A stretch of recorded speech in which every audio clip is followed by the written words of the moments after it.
Okay, everybody, welcome to another Active Port Group investor briefing. My name's Peter Christie, Chairman and CEO of Active Port, and the theme of today's presentation is under new management. The primary purpose of this presentation is to introduce our latest appointment to the executive team, Michael Glynn, as our Chief Operating and Commercial Officer. We're very excited to have Mike here. Mike has unmatched pedigree in our industry. If you think about the sector that ActivePort operates in, it's the same sector that Megaport and Console Connect operate in, the software-defined networking market. In the software-defined networking market globally, the two major proponents in that space, the two major success stories that all of our customers look to when they're looking for inspiration to use our software, is Megaport and Console Connect. And if you look at Mike's pedigree, his history in the industry, he was a founding team member of Megaport when Bevan and Mike set that business up. And most recently, he was the product owner, the business owner of Console Connect, where he built the Console Connect business on top of the Hong Kong Telecom network from scratch to what it is today as Megaport's major competitor in the world, across 64 countries and more than 1,200 data centers. So we're very excited to have Mike on board because we know, and the industry knows, that in our sector, he is the expert. Mike's got a pedigree across the network industry in Australia as well, starting with Pipe Networks, moving to Vocus and Megaport, and then Bevan and Mike separated Superloop out of Megaport, and then to Console Connect. So we know that Mike is the person, if anybody can, Mike is the person that can carry the ActivePort business forward to become a multi-billion-dollar success story. So we're really, really excited to have Mike on board. Mike's been in the chair for 60 days, and his top three priorities are these. First of all, to internationalize ActivePort's business. Mike was in Melbourne, resides in Sweden nowadays, so he's certainly in the center of the universe. He's an hour from London. He's 6 hours from New York. So Mike is perfectly positioned geographically to internationalize the ActivePort business. And that's really important for us because we know that the majority of the revenue opportunity for us is beyond the shores of Australia. Mike is working very, very quickly to commercialize our product and monetize our software across 3 different verticals that we'll talk about today, and then efficiently scale the business. The one thing that Mike will tell you he is very, very good at is startups. Michael knows how to scale a software telco from zero to hundreds of millions of dollars of revenue. And so Mike's been applying that skill to ActivePort in spades over the last 60 days. It's been very exciting to watch. And so when we look at the milestones of Mike's first 90 days and the focus of Mike's efforts, we've identified $1 million of OPEX in the business that we can remove. We've actually identified $1.3 to $1.5 million of OPEX, and we'll relocate some of that spend into lower cost jurisdictions and jurisdictions close to the international customer base. The software development team has been reset, which is very exciting because it's really helped us change our approach to marketing, selling, and delivering the product, made it easier for us to monetize the product and deliver it to customers faster. Mike introduced Matt Hawken to the software development team to lead the team reset. Matt previously was a product owner at Console Connect, so Matt has built our sort of software before, which has been a breath of fresh air for us because Matt knows what works. He knows what the customers need. He knows how to present it to the customers in the way that it's easy to digest. And so the changes to the software development team have been quite radical over the last 60 days. And of course, Mike is a consummate salesperson. And so Mike knows where the customers are. He knows where the opportunities lie around the world. And so we've seen the pipeline of our software business, the sales pipeline, grow 400% just in the last 60 days since Mike started with us. So the change at ActivePort under our new management leadership has been dramatic, and it's very, very exciting for us. One of the things that happened quicker than I've ever seen happen before is to modernize our user interface, and Mike can go deeper into some of these changes, but you can see from these screenshots that just the work that Mike and Matt have done in the last 60 days has been quite exciting around delivering a new skin, a new look and feel for our products across both our networks as a service product and our NAS in a box product, to make it way more digestible by customers, more attractive. The things that Mike will tell you sell, the styling changes that we need to be punchy and exciting and attractive to the customers. And so if we focus then down on what we're seeing in the market that's driving revenue in our business, the AI era is definitely with us. It's not going away, but it's driving our customer base, which is the traditional telco operators and data center operators, to really need a modern day platform and a software-defined interface across the top of their network to keep up with the increased demand of data flows across their networks from AI operations, AI demand, inference requirements, and GPUs are being deployed across their networks globally. We know the opportunity for us just in the software license sector is around $50 billion in software licensing across the SDN market in those tier 1, tier 2 telcos and data center operators around the world, and it's growing at 25% compound. So it's an exciting market. It's a high margin market for us. It offers a huge target addressable revenue opportunity, and it's growing quite quickly. And so the catalyst for us is this AI traffic demand, which is really forcing urgent change across our telco customers to adopt software like ours to make their networks more accessible. On that note, I'll hand over to Mike. Thank you, Peter, and thank you for the warm welcome. So what I first of all want to run through is our 3 key revenue streams of ActivePort. Peter, can you just jump into the next slide? As Peter mentioned, what we're seeing in the market at the moment is traditional networks or even data center providers looking to launch their own platforms, either to build or to buy. Some of the large global carriers, such as your Colt, your Lumen, you see over the last, especially over the last couple of years, have started launching their own software on top of their networks. This, traditionally was a demand for connectivity to cloud, as a customer at the edge is moving traffic from cloud back to the edge and be able to move that traffic up and down or to move the bandwidth up and down. And carriers then started to look at how software controls their network. So traditional carriers around the world, as Peter mentioned there before on that additional slide, there's 5,000 plus carrier networks around the world. There's 200 plus data centers, data center providers that have more than one data center. So they're now looking at how do they create more revenue or additional revenue on the connectivity component, because a lot of the data centers don't just have cloud within their environment, they have to go and outsource that cloud, and then they use other partners to get there. But the key component here for ActivePort is the software component. Number one, ActivePort is a software provider. We provide software and automation software for carriers or network providers that want to use us as an underlay, which means that that controls their network, but more than likely, they want to use us as an overlay. They have their core network and the software sits on top of that network and it automates component of that network. So we're seeing a large increase of data centers looking to launch their new interconnection platform between their own DCs, carriers to launch their own NAS in a box or network as a service interconnection platform, SDI platform. It's all sort of the same thing. But also the key component is the ActivePort software is fully white labeled so they can go to the market very quickly. Some of the larger data centers, a lot of the larger network providers are looking, do they build, do they invest millions of dollars to build the software, or do they buy the software? And that's where ActivePort comes in, our license. It's an on-prem, which means that the software sits on top of their network in their environment. It's customly made for their environment. Peter, next slide. So we've come up with 3 core revenue streams. So the core revenue stream for ActivePort is selling the licensed software on top of carrier or network providers.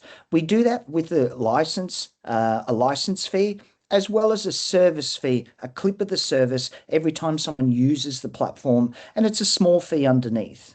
So the orchestration platform sits directly on top, and it allows a network provider to look at a commercial and a new product term, such as buying access ports, lighting up layer 2, layer 3 connectivity between their points of presence or the customer edge CPEs, as well as IP transit and those sort of things. The big component here, especially as we talk about AI, is how does an enterprise customer privately get an AI compute function back to the edge, but how do they turn bandwidth up and down? That's where software comes in, especially for carriers. So we sell the software to carriers as a license and take a service fee underneath. Next slide, please, Peter.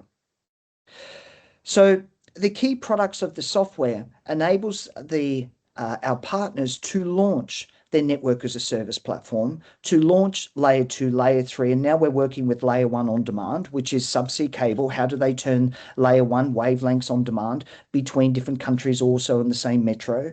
But also our software integrates to the carrier or the network provider. It integrates via API to their billing system, to their CRM system, to their cloud on-ramps, which means our software also talks to AWS, GCP, which means our APIs talk to their APIs so they can provision services in real time and also monitor those services.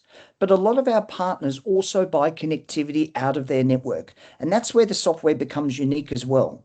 Our software integrates directly to different partners like Equinix, Megaport, Console Connect. We're looking at DC Connect. We're looking at the Epsilon Infinity platform at the moment, which means that our software is a unique software in the market that nobody has this at the moment, which overlays, gives a front-end orchestration, which is purely white labeled to the carrier. Nobody really knows it's ActivePort, but we're the engine or the glue that sits underneath. Next slide, please, Peter. So looking at this licensed software, the sizable market at the moment is around 181 billion. So you already have some of the data centers, big global data centers that already run software-defined platforms. They call it something different. Equinix run a fabric between their data centers, or if you're on their fabric, you can order IP transit, you can order connect to cloud. CoreSite, Digital Realty, NextDC here in Australia run an Axon platform. That's just a network with the software which they've built directly on top of their network. The same as some of the big global carriers, Megaport, PCCW Global, Colt, Zayo, Luminant. They've all launched their platforms. Megaport is unique because their platform or their network was built around the software, where the other networks are very much traditional networks that they put the orchestration platform directly on top. But you will find there's some new entries into the market. Telecom Malaysia, Isham, Telehouse out of London, Lightstorm, they all run their own platforms and launching their own platforms. But the unique part of these new platforms, it's actually ActivePort orchestration sitting over their network, but they've white labeled it as their own. And that's the key component of ActivePort. Peter, over to you. Thanks, Mike. And so an exciting new addition to our lineup is NeoCloud software. And we're approaching the NeoCloud market from two angles. People that have been watching our story for a few years now know that we've been orchestrating GPUs for cloud gaming in telcos. And so we've built up quite a depth of expertise and quite a strong software library to orchestrate GPUs on telco networks that are distributed and orchestrate workloads or user connectivity at scale. Best example of that is the cloud gaming network that we're rolling out at Reliance Jio, where they're looking to deploy 200 million subscribers on that platform. And so ActivePort today is orchestrating a distributed fleet of GPUs across 30 different telcos around the world and handling millions and millions of transactions or connections across those networks for users today. But when you look at that software stack, it's really just one degree of separation from being an inference software solution. And so we're approaching the inference market in two ways. With the traditional neoclouds, and a really good example of this in Australia is the Sharon AI neocloud. The first way we're approaching this market is to use ActivePort software as the glue between what I call an NVIDIA-based neocloud like Sharon AI and the customers on the local major carrier, which in Australia's case is Telstra. And so the announcement we made last week, where we're using our software to glue the bigger customers on the Telstra network to what I would call the sovereign AI compute stack or GPU stack that Sharon AI have deployed at the NextDC data center in Melbourne. ActivePort is the glue that connects the customers to the GPUs over a secure Telstra network. We can take that model to other countries where the major telco and the local neo cloud operating an NVIDIA-based GPU service stack is attracting what we would call sovereign workloads to those platforms. And so that Telstra customer to Sharon AI GPU solution that we're building in Australia is something that we can replicate to our telco customers around the world. The other way we're approaching the neo cloud market is through our partnership with AMD, using the newer chips, and these new modular chips. In AMD's case, it's a 395. In NVIDIA's case, it's a DGX platform. We've built a complete software stack that operates from the hardware, these distinct GPUs that are emerging in the market today in the inference space, and layering our software across the top of that to build a complete inference engine that is somewhat different than the traditional neo cloud stack built on NVIDIA B300 style GPUs. It's a modular platform, it's a lower CapEx, it's a lower cost entry point, and it's suitable to workloads that are somewhat unique, that are suited to this modular architecture. And so ActivePort, with its 4 years experience orchestrating GPUs at scale in the cloud gaming sector, is taking this new approach to inference to the telco market to build what we call a unified workspace platform. And the reason that this new chipset from AMD is important, and what differentiates the most from the NVIDIA approach to the inference market, is that not only is it good for inference, but it's a generic chipset that can be used for other things. So it can be used for cloud gaming. It can be used to offer virtual workstations, digital twins, really to host any sort of application that requires that GPU capacity that inference workloads require. And so this is not a dedicated inference solution that is trying to compete with the traditional neo clouds that are NVIDIA based. This is a new style of compute platform orchestrated by ActivePort software that's perfectly suited to telcos, where they're looking to make that investment in GPUs, but to be able to monetize it by delivering applications that suit a range of different use cases. The GPU as a service and inference market is new. Difficult to predict how big it's going to get, but it's certainly not going away, and it's growing very, very quickly. Market analysts estimate that this market's $134 billion today, up from just $21 billion in 2024. So it's growing rapidly. What we're very excited about is that ActivePort has a complete software stack to enter this market and drive revenue for the ActivePort business quite rapidly over the next few years. Mike, back to you. Thank you, Peter. So our third revenue stream is really a new product we're coming to market with, which is called Global Edge. This is something that ActivePort have trying to launch for the last couple of years. Global Edge is using our software to produce our own platform for global carriers to order connectivity in Australia. The connectivity could be NBN, it could be through FiberX or other partners that we interconnect on the Australian side. The unique component of this gives our partners, our global carriers and our global marketplace partners, to order DIA to start off with across Australia. But the software component here is we're using our orchestration software to give our customers the tools to price, order in real time, provision services via API into our third-party last mile vendors. The software also enables our partners to manage and monitor all their connectivity in Australia.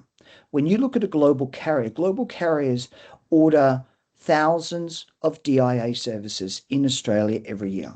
These DIA service or direct internet services is just a carrier will order to put their managed SD-WAN boxes on, or their enterprise customer in New Zealand may have 5 or 6 sites throughout Australia.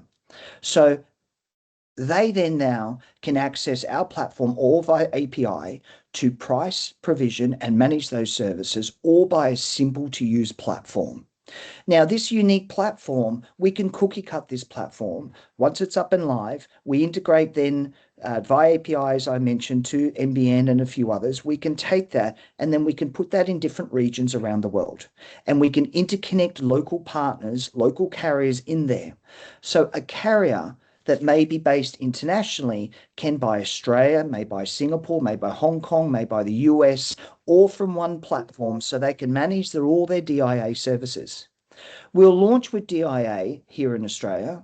Here's some of the branding that we're about to launch. This product will be launched in the next week with the new platform. But then we'll add on products to that, which means a layer 2, layer 3, a carrier can interconnect and then move that traffic or move that VLAN to the customer edge, such as a NAS provider can plug into our network and move their network, which means at the edge of, let's say, the end of an NBN, someone like a Megaport or Equinix or Colt or Console Connect, anyone who is already running a software platform can extend their platform directly to the edge anywhere across Australia. So it's a key component that we're going to launch in the next couple of weeks. Traditionally, ActivePort own a brand called Future Broadband. We will continue that, but we will move those 1,700 tails, those NBN tails, under the framework of Global Edge, under that platform. But we'll keep that as a separate revenue stream for now. We have roughly about 1,000, 1,200 customers. We'll increase and rebrand that residential or retail broadband in Australia. We'll increase the revenue here by cross-selling new services to them, but also services that we have with other partners to them to increase revenue. So it's still an important brand for us. So when we look at the 3 different revenue streams, let me backtrack. If we look at just the Australian connectivity sizable go-to-market, you look at the fixed broadband is about 6.5 billion just in fixed broadband. That's DIA services in Australia.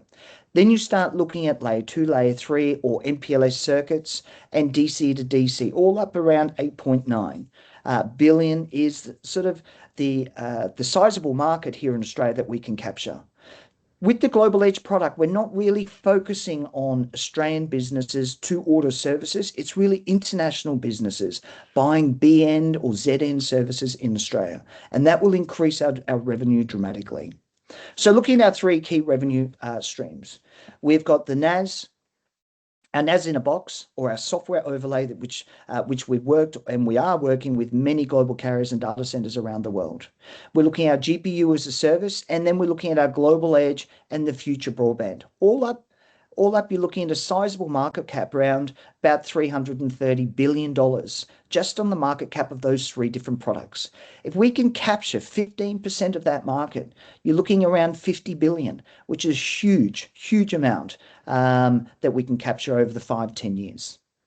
Peter, back to you.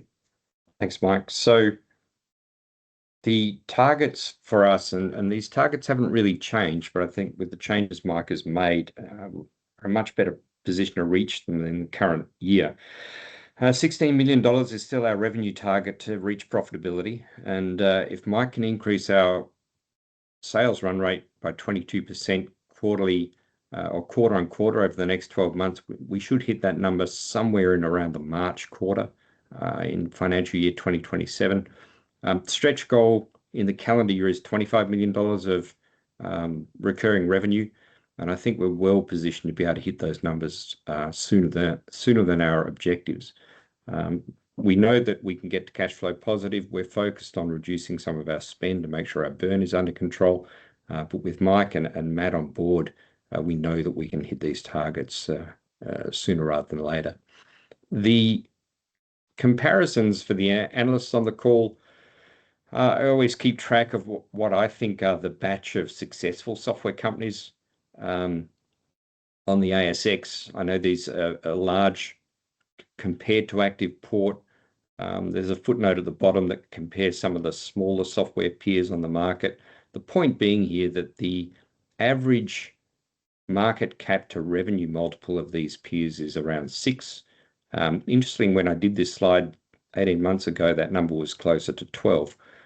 So certainly the market sentiment has shifted towards software operators on the ASX in the last 12 months. Nonetheless, if we work through our objectives of 17 million, 31 million, $50 million of revenue over the next 2 or 3 years, we should be able to drive the market cap of ActivePort towards 130 up to 300, and then through 300 to $500 million of market cap quite successfully. So the one distinguishing factor you would notice about the businesses that we compare ourselves to, they're software businesses, so they run very high gross profits because, as Mike said, we operate an enterprise software product that's on-prem, so we don't have a lot of operating costs to run the software. And so when we mature, our gross profit should be in the 90s, just like Objective or Hansen or Gentrack. And our EBITDA should be in the high 30s towards 40 as we get bigger and get economies of scale. And our NPAT should be in the high 20s. So we're excited about the opportunity. We've got the right management team in place. We've got the right leader now in Mike.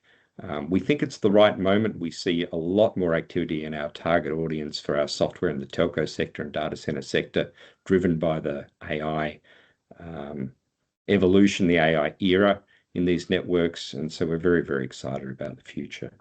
On that note, Mike, unless you have anything else, we'll hand over to questions. Sounds good. And let me have a look at the questions.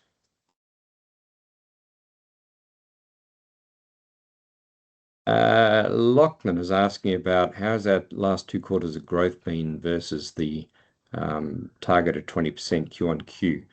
I think, Lachlan, the answer there is, and I'll answer that one, Mike, because it was before your time, but I think the history shows that our revenue has been growing on the software side of the business. It's been growing in the global edge side of the business, but against that, we've been fighting a slower services revenue number and a slower number on the future broadband side. And so all in all, the last 2 quarters have been quite flat in terms of revenue growth. But in July, we're turning on 3 major new customers. Michael has re-engineered the global edge platform, combined the future broadband customer base into our new hardware layer and network layer. We've integrated the NBN to give us more coverage. And Mike has been doing a great job to bring on board new telco customers for that platform as well.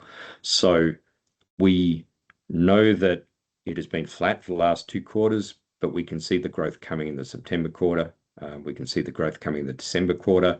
And I think it's quite achievable to hit those 22% Q on Q growth numbers from here.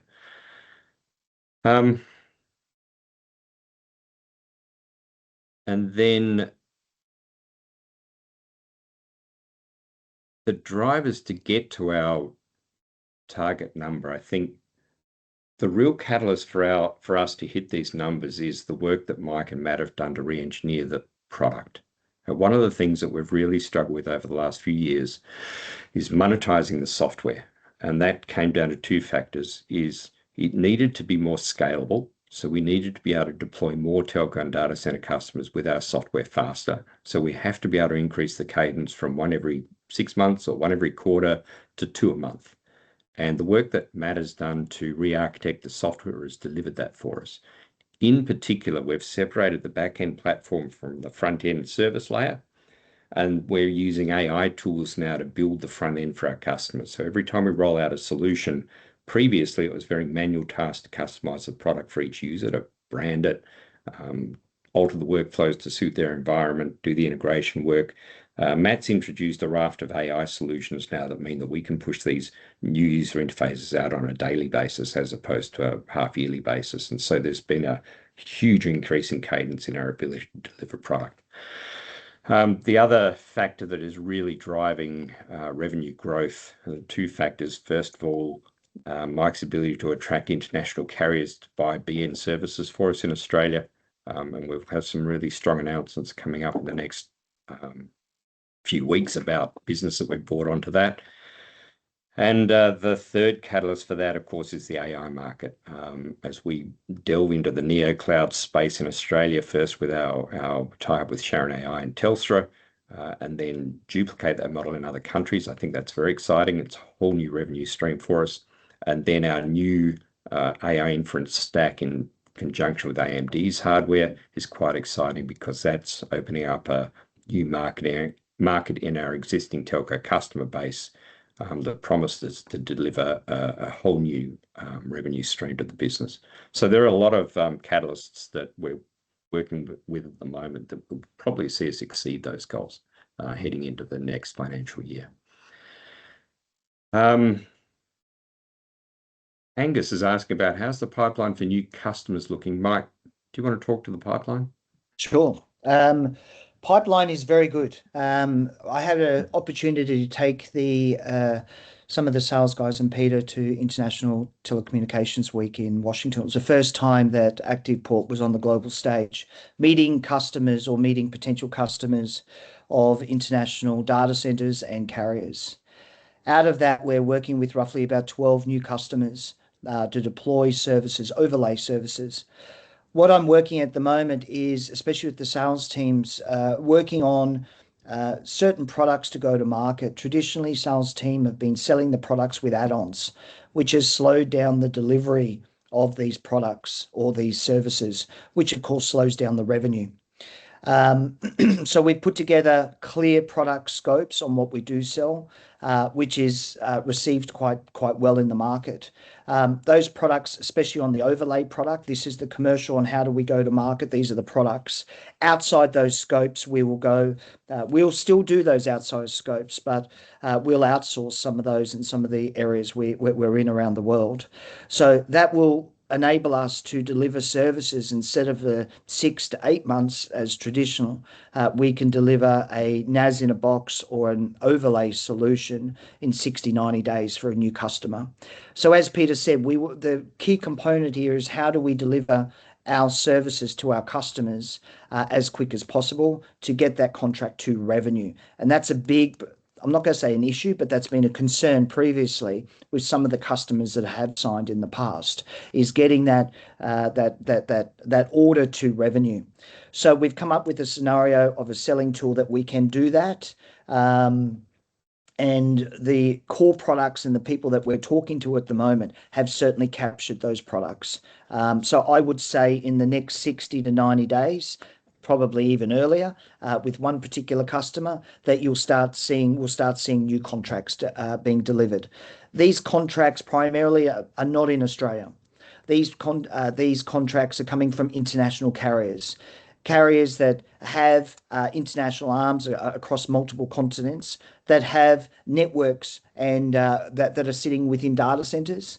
But in saying that as well, we're working with many data centers also to launch their own platforms on our NAS in the box also.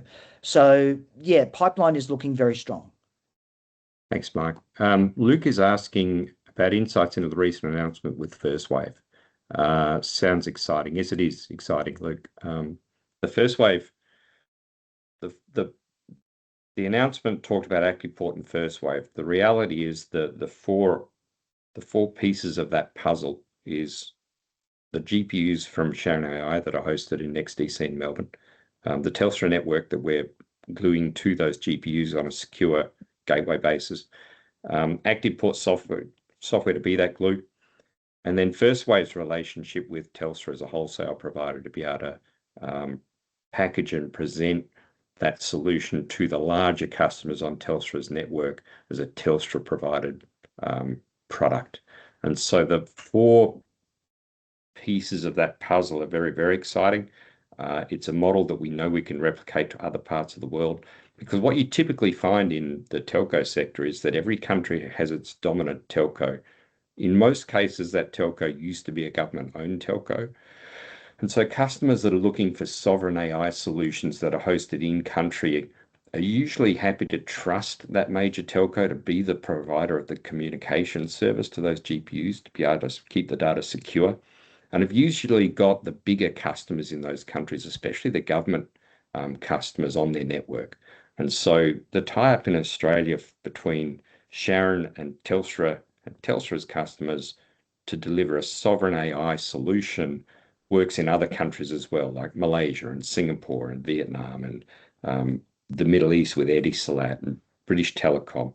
All of these countries have a similar requirement for sovereign neocloud, and so we're proving it in Australia, and then we'll take it to the rest of the world. So yeah, it's very, very exciting. And Mike Angus has asked about the new Radian Arc owners, what that means for partnership with ActivePort. It means that it doesn't change. For people that have been following our story, our GPU orchestration platform for cloud gaming, we license it exclusively to a group called Radian Arc, who then sell that to the telco customers. And Radian Arc are the ones that buy the GPUs and deliver that service. And so ActivePort is the enabler in the background. We license that software to Radian Arc. That contract continues for another 2 years, and so nothing changes. What we are seeing, though, is that Radian Arc was sold to a Spanish group called Subma back in February. They sold that business for around 158 million Australian dollars, which was very exciting for Radian Arc and very exciting for ActivePort as well, because with a bigger parent, Subma being a multi-billion-dollar business in the data center space, with that bigger parent comes access to more capital for Radian Arc, and that means that they've been able to deploy more GPUs faster. So our license revenue from that agreement scales with the number of GPUs that are deployed. And what we're seeing now is that the rollout of those GPUs has started to accelerate, especially in places like India, Thailand, Vietnam, places where there's a huge demand for cloud gaming. So we're really excited about Radian Arc's new owners. They've all settled in now, and we're starting to see the benefits of that partnership between Radian Arc and their new owner, Subma. And Mike, I think, unless anybody else has any other questions, that is the end of the presentation. So thank you everybody for attending. Thank you, appreciate everyone's time this morning, and I think the market has opened strongly again today, which is a fantastic start to the day. And we hope to be back with you in around a month to talk more about the successes that Mike's brought to ActivePort so quickly. So thanks, Mike. Welcome. Glad to have you here. Thank you. Good to be here. Perfect. We'll see everybody soon. Thank you. Thanks, everyone.